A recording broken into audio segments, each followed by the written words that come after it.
C'est maintenant sur LCP, sur ce plateau. Un face-à-face, Bérangère Poletti, députée Les Républicains des Ardennes. Face à vous, Olivier Faure, député socialiste de Seine-et-Marne. Bienvenue dans la séance continue.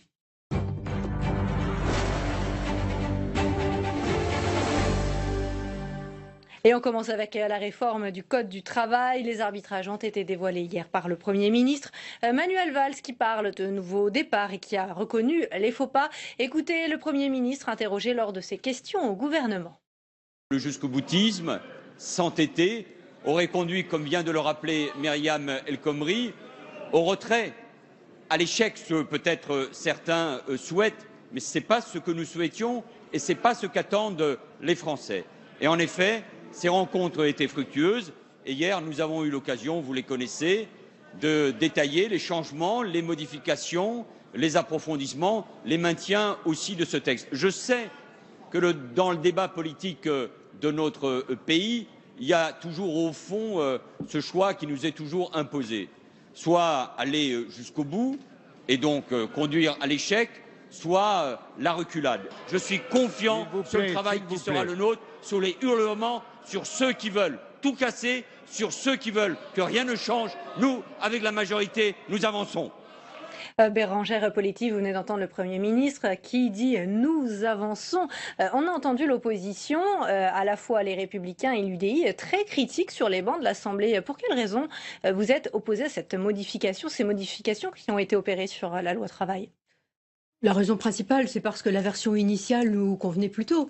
On aborde un sujet sensible dans notre pays. Je pense que le gouvernement est en grande difficulté parce que déjà il aborde ce sujet sensible qui normalement doit effectivement être précédé par la consultation minimum des partenaires sociaux. Ça n'a pas eu lieu. On arrive en fin de mandature, ce qui ne facilite pas l'abord de ce sujet par le gouvernement. Et puis surtout, il n'y avait pas de mandat. Le président de la République n'a absolument pas été élu sur un programme comme celui-ci. C'était même plutôt l'inverse. Ce sont des mesures de droite, finalement. C'est une position libérale, des mesures de droite qui doivent être, je pense, annoncées pendant une campagne électorale, qui doivent être discutées. Il doit y avoir une validation publique. Et donc, effectivement, nous, quand on a vu les propositions du gouvernement, on était plutôt satisfaits parce que sur le fond, on partageait la plupart des mesures. On considère que ce sont des mesures qui sont indispensables pour recréer de l'emploi. Beaucoup d'employeurs, notamment dans les petites et moyennes entreprises, sont effrayés d'aller vers l'emploi parce qu'il y a des conséquences qui peuvent être très importantes, voire délétères pour leur entreprise. Et donc, certaines mesures abordées par le texte, même si on ne l'a pas vu du tout, on n'a pas du tout eu l'occasion de consulter ce texte. On a simplement évoqué le fond qui est dans les différents articles. Donc ça nous convenait. Donc bon, effectivement, est née à ce moment-là une protestation importante dans la rue. Les jeunes s'y sont mis. On voit que le gouvernement en est effrayé et fait volte-face. Donc bien évidemment, ça génère une déception. Olivier Faure, est-ce un recul du gouvernement? Je sais bien, je connais ce débat par cœur. Quand vous avez un gouvernement qui n'écoute pas, on dit qu'il est autiste.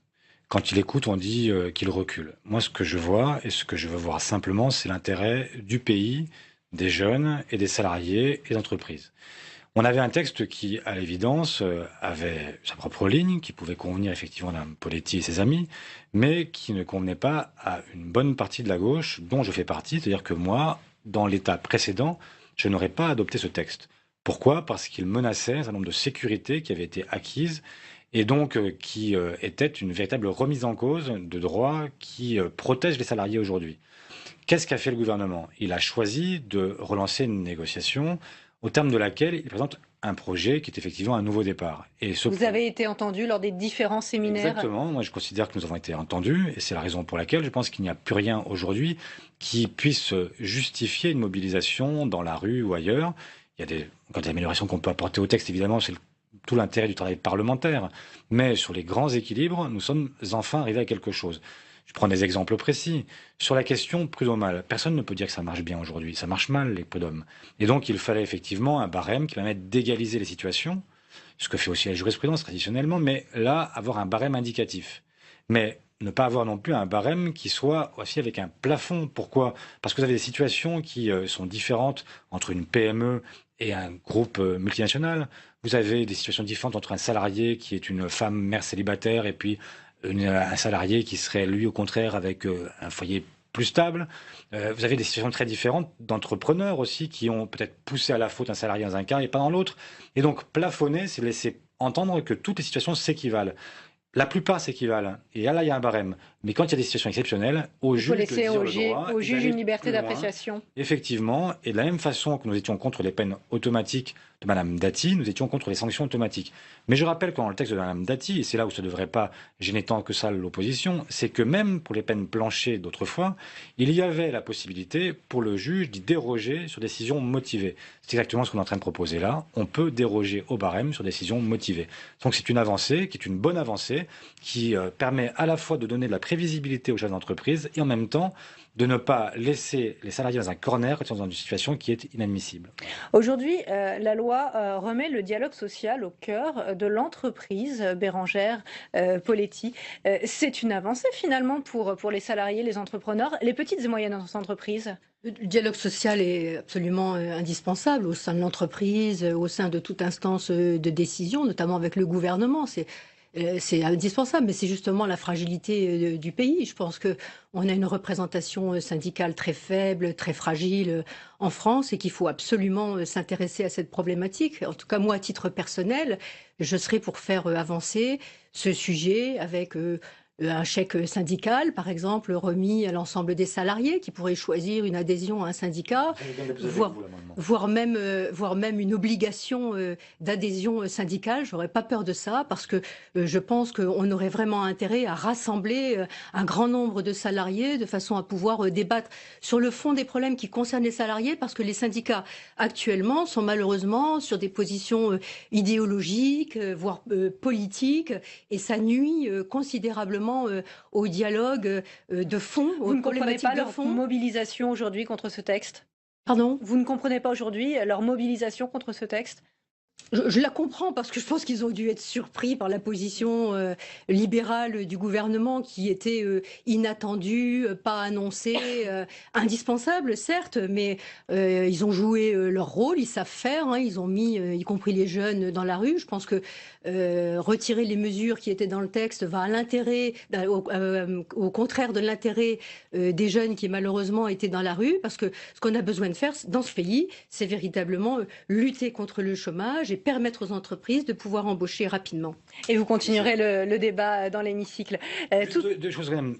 Sur le chèque syndical, moi je suis d'accord avec Madame Poletti et je suis prêt à déposer l'amendement avec elle. C'est effectivement une avancée. Il faut conforter les corps intermédiaires et c'est la seule façon d'arriver à instaurer un dialogue social de qualité dans la durée.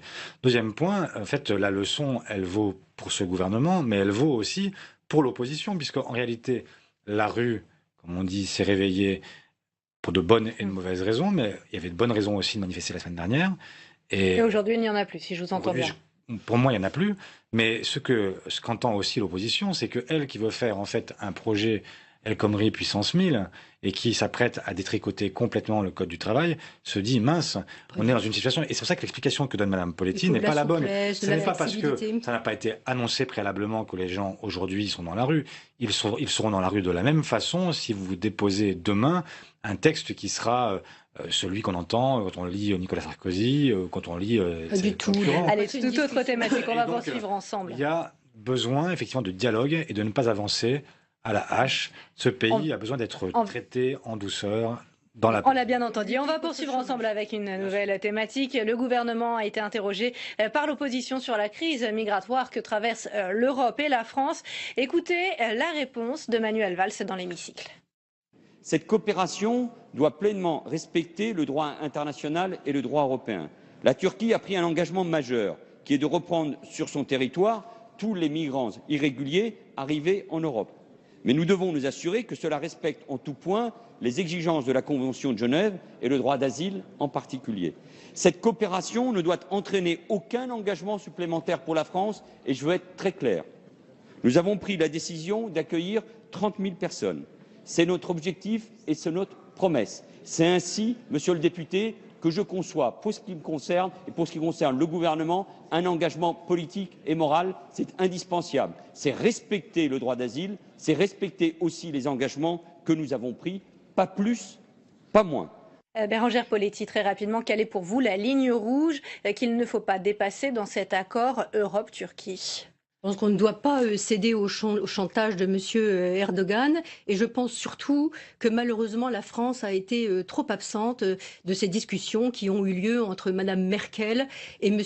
Erdogan et la France malheureusement est trop absente d'une manière générale sur les discussions qui ont lieu au niveau européen. On l'a vu sur la Syrie, on l'a vu sur le Brexit, la sortie de la Grande-Bretagne et les conditions qui ont été mises par la Grande-Bretagne pour obtenir des choses supplémentaires de la part de l'Europe. Malheureusement, sur tous ces sujets, la France a été absente. Elle aurait dû être présente pour donner ses conditions et voir quelle était sa position, notamment sur la non-adhésion de la Turquie dans l'Union européenne. Olivier Faure, vous regrettez que la France ait perdu de son pouvoir de pression européen sur ces questions? Je ne pense pas que la France ait perdu quoi que ce soit de son pouvoir. Et par ailleurs, je trouve extraordinaire Mme Poletti dise qu'elle ne souhaite pas que la Turquie adhère à l'Union européenne. C'est une discussion qui a commencé il y a fort longtemps. Et vous savez qu'il y a des chapitres de négociation qui sont ouverts à chaque législature pour voir si la Turquie correspond à ces conditions ou pas. Sous Nicolas Sarkozy, on a ouvert 5 chapitres. Rien d'équivalent dans cette législature-là. Et par ailleurs, je vous rappelle aussi que si la Turquie devait un jour être en fin de processus d'adhésion, pour ce qui est de la France, il faut passer par un référendum pour accepter cette adhésion. Donc on est très loin de cette situation et donc vouloir faire peur avec ce sujet n'est pas raisonnable. Par ailleurs, nous avons besoin aujourd'hui de la Turquie dans le combat que nous menons d'une part contre Daesh et puis dans la régulation des flux de migrants qui autrement arrivent directement en Grèce ou ailleurs et sont aujourd'hui une difficulté puisque nous n'arrivons pas à les accueillir. Et je reviens sur une des polémiques qui a été tout à l'heure l'objet d'une question d'actualité. Sur cette question des migrants, nous allons en accueillir 28 000. Eh bien, pour ces 28 000, tout le monde doit s'y consacrer et que le 16e arrondissement de Paris, plus exactement ses habitants, refusent un centre d'hébergement au nom du prix qu'ils ont payé au mètre carré n'est pas acceptable. Nous devons être tous solidaires, y compris celles et ceux qui considèrent qu'ils sont protégés par leur argent. Et ce sera le mot de la fin. Merci à vous, merci Olivier Faure, merci à Bérengère Poletti d'avoir accepté notre invitation. Votre prochain rendez-vous d'actualité sur LCP, c'est ce soir, ça vous regarde avec Arnaud Ardouin. Quant à moi, je vous retrouve demain à 14 h. D'ici là, très bel après-midi à tous sur les chaînes parlementaires.